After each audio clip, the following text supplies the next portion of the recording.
नमस्कार दोस्तों, एक बार फिर से स्वागत है आपका हमारे YouTube चैनल पर। वक्त हो चला है आज की कुछ बड़ी और अहम खबरों का। देश और दुनिया से जुड़ी वो खबरें जिसके बारे में जानना आपके लिए बेहद ही जरूरी रहने वाला है।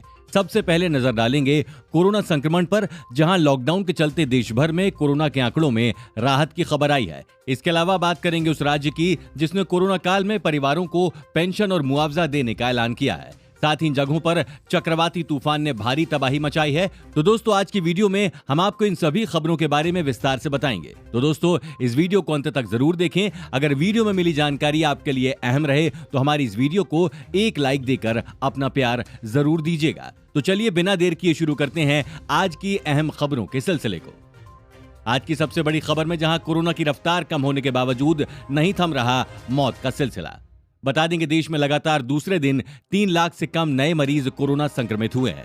केंद्रीय स्वास्थ्य मंत्रालय के अनुसार देश में पिछले 24 घंटे में कोरोना के 2.63 लाख से अधिक नए केस सामने आए हैं, जबकि 4.22 लाख से अधिक कोरोना मरीज ठीक हुए हैं। भारत में बीते कुछ दिनों से पॉजिटिविटी रेट की तुलना में रिकवरी रेट बढ़ा है। हालांकि कोरोना महामारी की चपेट में आए लोगों के मरने का सिलसिला फिलहाल थमा नहीं है। बीते एक दिन में 4,300 से अधिक कोविड मरीजों की मौत हुई है। कोरोना के चलते इस राज्य में बढ़ाया गया लॉकडाउन। जी हां, कोरोना महामारी की रोकथाम के लिए उड़ीसा में एक बार फिर से 14 दिनों का फुल लॉकडाउन लगा दिया गया है, जिसके चलते राज्य में 19 मई से 1 जून तक कड़ी पाबंदियां लागू रहेंगी। नए आदेश में कहा गया है कि लोगों को सुबह 6 बजे से दोपहर 12 बजे के बीच उनके घरों के 500 मीटर के दायरे में जरूरी चीजें खरीदने की इजाजत दी जाएगी। वीकेंड के दौरान वे सिर्फ चिकित्सीय सेवाओं के लिए ही घर से बाहर निकल सकेंगे। साथ ही गुजरात के तट से टकराया चक्रवाती तूफान ताउते 185 किलोमीटर प्रति घंटे की रफ्तार से चली हवा। जी हां, कर्नाटक, केरल, महाराष्ट्र और गोवा को डराने के बाद अरब सागर में उठा चक्रवाती तूफान ताउते बीती रात गुजरात पहुंच गया। इसके असर से राज्य के कई जिलों में देर रात को भी भारी बारिश हुई और तेज हवाएं चली। कई जगहों पर पेड़ उखड़ गए और मकान गिर गए। एनडीआरएफ की टीम का कहना है कि तूफान का सबसे खराब दौर गुजर गया है। साथ ही अगली खबर में, जहां कोरोना में जान गंवाने वाले परिवारों के लिए इस राज्य सरकार ने की बड़ी घोषणा। जी हां, कोरोना से जंग लड़ रही दिल्ली के लिए मुख्यमंत्री अरविंद केजरीवाल ने बड़ी घोषणा करते हुए ऐलान किया है कि कोरोना के चलते जान गंवाने वाले हर परिवार को 50-50 हजार रुपए का मुआवजा दिया जाएगा। साथ ही अगर किसी परिवार में काम करने वाले की मौत हो जाती है तो उसके परिवार को 2,500 हजार की पेंशन भी दी जाएगी।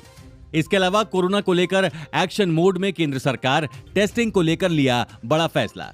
जी हां, देश में कोरोना की दूसरी लहर से बने हालात को देखते हुए सरकार अब हर दिन 45 लाख टेस्टिंग करने की तैयारी में जुट गई है, जिसमें 18 लाख आरटीपीसीआर टेस्ट हो सकेंगे और 27 लाख एंटीजन टेस्ट हो सकेंगे। इसके साथ ही स्वास्थ्य मंत्रालय ने टेस्टिंग के लिए 17 नई लैब खोलने का निर्णय लिया। साथ ही पहलवान सुशील कुमार पर दिल्ली पुलिस ने रखा बड़ा इनाम। जी हां, सुशील कुमार पर दिल्ली पुलिस ने 1 लाख रुपए का इनाम रखा है, जबकि उनके पीए अजय की सूचना देने वाले को 50 हजार रुपए का इनाम देने की घोषणा की गई है। दिल्ली के छत्रसाल स्टेडियम में सनसनीखेज हत्याकांड के बाद से ही सुशील कुमार फरार चल रही हैं। दिल्ली पुलिस लगातार सुशील के ठिकानों पर छापेमारी कर रही थी, लेकिन उसे पकड़ने में अब तक नाकामयाब रही है। अगली खबर में, महाराष्ट्र में चक्रवाती तूफान ने मचाई भारी तबाही।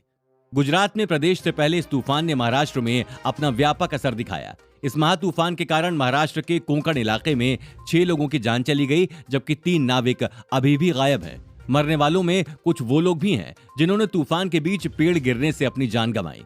मुंबई एयरपोर्ट को पहले ही तूफान की वजह से बंद करना पड़ा था, जबकि कई घंटों तक तूफान के डर से लोग अपने घरों में ही बंद रहे।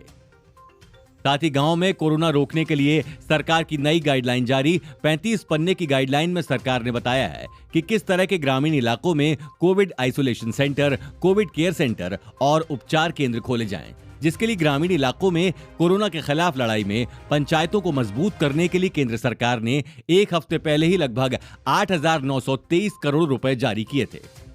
अगली बड़ी खबर दिल्ली की, जहां कोरोना की रफ्तार पर लगने लगा है ब्रेक। दिल्ली वालों को जल्द राहत मिलने के आसार।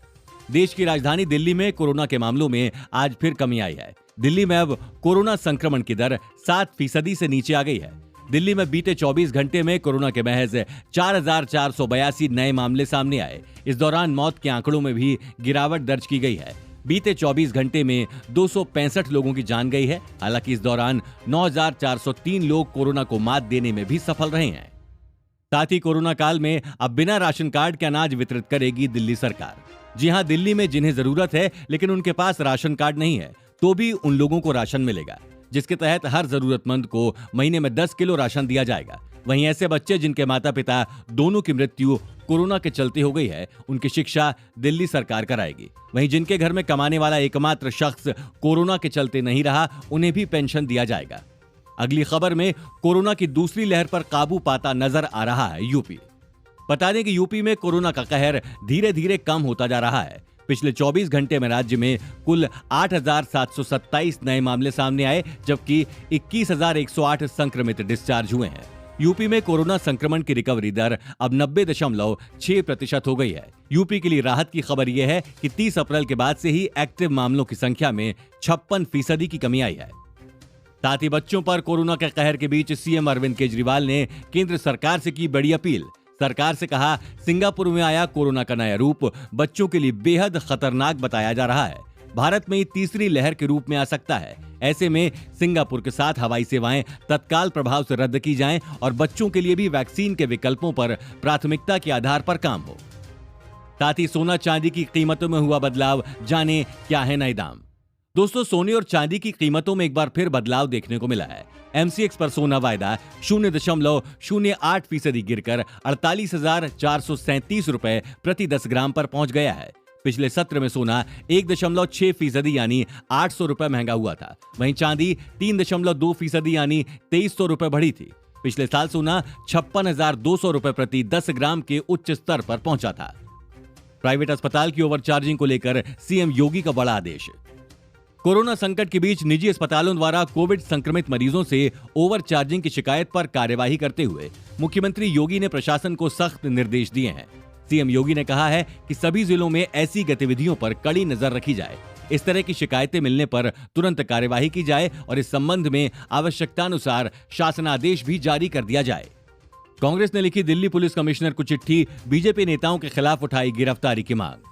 दरअसल टूल किट मामले को लेकर कांग्रेस ने बीजेपी अध्यक्ष जेपी नड्डा और पार्टी के प्रवक्ता संबित पात्रा समेत कई बीजेपी नेताओं के खिलाफ दिल्ली पुलिस में एफआईआर दर्ज करने की मांग की है। पत्र में कांग्रेस ने लिखा है कि इन लोगों ने देश में अशांति और सांप्रदायिक अशांति फैलाने के मकसद से सोशल मीडिया के जरिए झूठी बातें फैलाई हैं, इसलिए हम इन नेताओं के खिलाफ गिरफ्तारी की मांग करते हैं। साथ ही पंजाब सरकार ने टीकाकरण अभियान को सफल बनाने के लिए किया बड़ा ऐलान।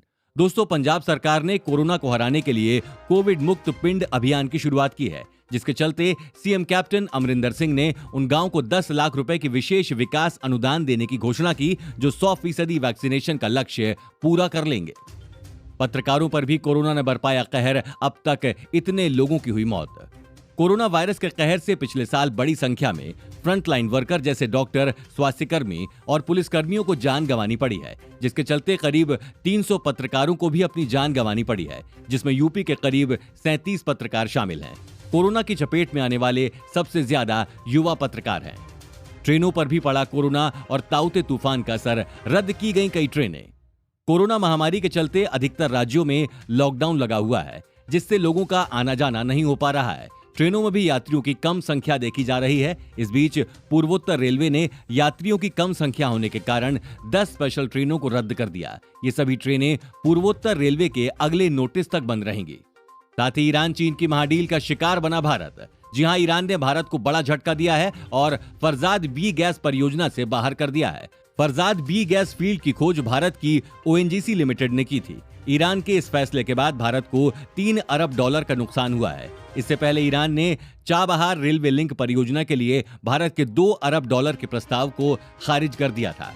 राहुल गांधी ने पीएम मोदी पर फिर कसा तंज, कहा आने वाले समय में कोरोना बच्चों के लिए घातक साबित हो सकता है, इसलिए अभी से सुरक्षा उपायों की तैयारी करनी होगी और देश के भविष्य के लिए मोदी सिस्टम को नींद से जगाना होगा। पीएम मोदी ने राज्य और जिला अधिकारियों की बुलाई मीटिंग। इस वर्चुअल मीटिंग में पीएम मोदी ने अधिकारियों से कोविड-19 हैंडलिंग को लेकर उनके अनुभव जाने। साथ ही पीएम मोदी ने अधिकारियों से कहा कि वे अपने अपने जिलों में कोविड संक्रमण को कम करने के लिए जो करना पड़े वो कदम उठाएं। रूसी वैक्सीन का इंतजार कर रहे लोगों के लिए बड़ी खुशखबरी।